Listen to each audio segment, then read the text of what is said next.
completely delirious. Hey guys, welcome back to Indie Games Live. I'm Andrea, this is Ian. We are at our halfway point through our stream tonight, so we thought let's take a break from some, kind of like lighthearted fun stuff. Let's get real. Bring on Matt from Infinitab Games and get scary with Neverending Nightmares. So I've heard some horrific things about this game. And not like it's a bad game, but like it's a scary game. It's definitely a scary game. Yeah, so let's talk a little bit about what makes this game so scary. So Neverending Nightmares is an interesting game because it's actually inspired by my personal struggles with mental illness. I suffer from obsessive compulsive disorder and depression, and so through the environment, the oppressive, bleak atmosphere of the game, I'm trying to convey what it's felt like to struggle with mental illness. Oh, wow. Wow, that's really deep. I mean, I wasn't expecting that. That's really heavy. So was this a really personally challenging thing for you to do, or was it more of a cathartic experience? It was actually more cathartic. I was actually worried initially that it would be very challenging and I would have to dredge up these terrible memories of when I was at my lowest point.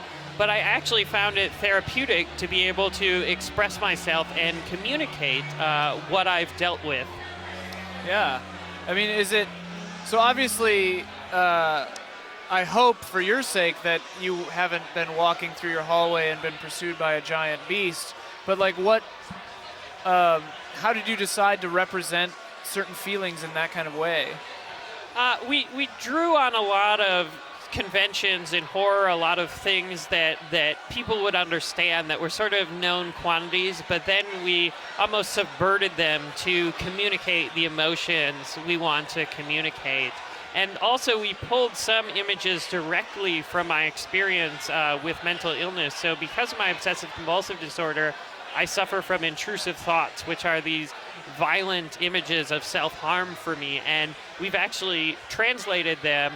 Our lead artist, Joe Grabowski, animated these brutal scenes of tearing out the veins and pulling the bones out of the arms. And these are images that have actually haunted me for years. Jeez. And did you find that terrifying. Did you find that putting them in the game, I mean, you said that it was a cathartic thing, like, was it challenging at first to see it represented visually for real, or was it actually therapeutic? It was very therapeutic. I think once it was on screen, once it was part of the game, it almost put some emotional distance between me and these horrifying creations that my mind somehow came up with. So it was very therapeutic and almost surprisingly so, because they're really brutal. I think maybe you saw one earlier. Yeah. Well, let's take a look at the game and really kind of show the audience what exactly you mean by these strong graphical images. Sure.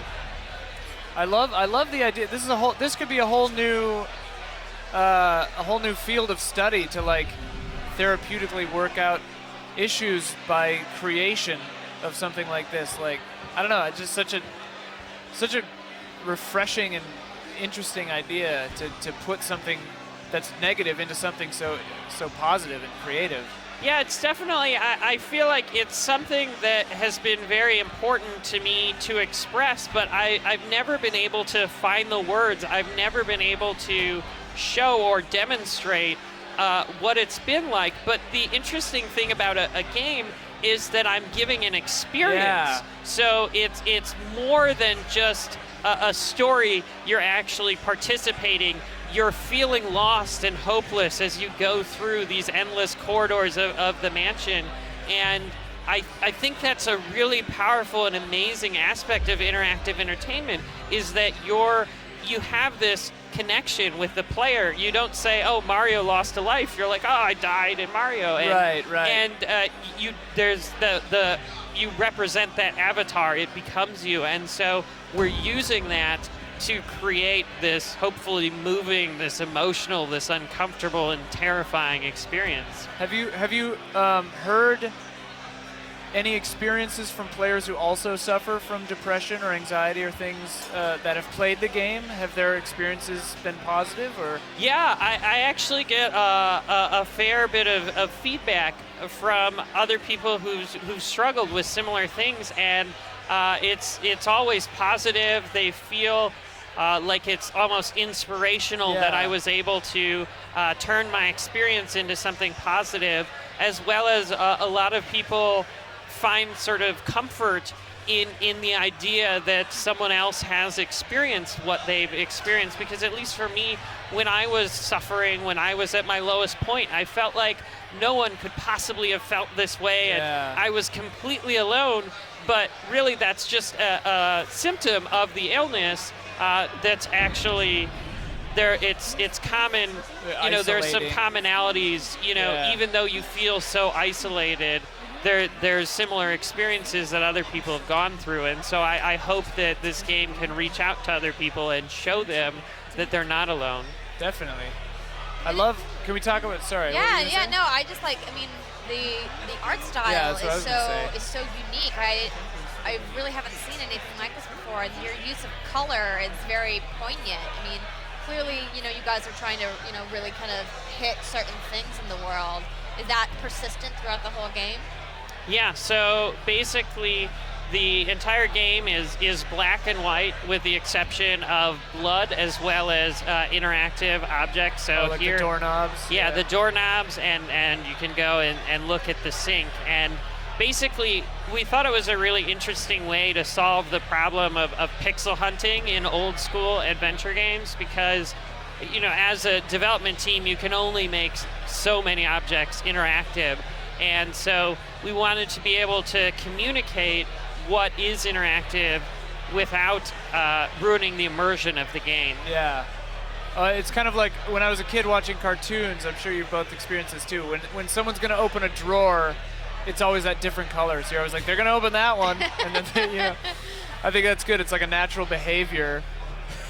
RoboCop. What do you think of RoboCop? Oh, I love RoboCop. Yeah, it's great. Totally great. So who was your artist that drew, like, was all of this hand-drawn, or how did they come to this stuff?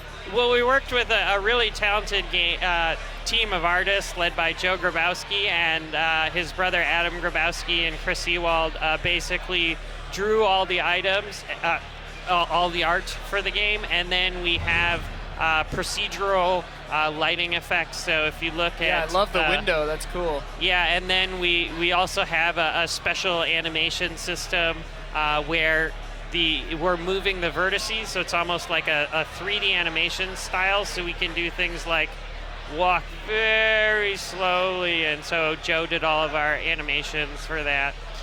Yeah. And the lighting is, I was talking to you about this earlier, the lighting is dynamic, so the little slashy, sketchy darkness can move around and stuff like that in real time? Yeah, basically we wanted to give the darkness itself character because it again contributes to that oppressive atmosphere. Right. Oh, so case in point. So basically the darkness is animated, and it feels like it's always reaching out to get you.